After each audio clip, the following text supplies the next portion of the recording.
espectadores, e non máis espectadores que superproduccións norteamericanas como Juegos del Hambre ou Exodus, e o que transmitiron moitos espectadores de máis de 60.000 que foron aquí en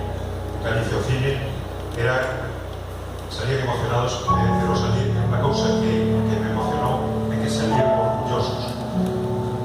Eu preguntaba que significa salir orgulloso, non? Eu penso que era, por menos unha interpretación miña, que de pronto o noso cine galego, o rodado galego,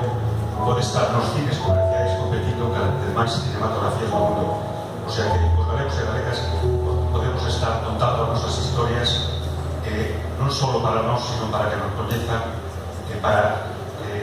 aportar eso que se chama diversidade, porque eu penso que nós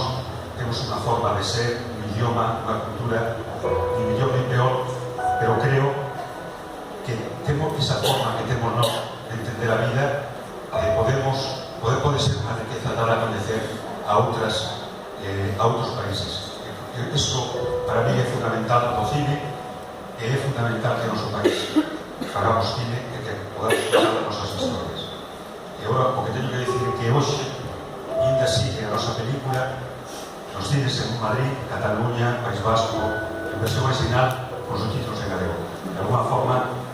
estamos nós presentes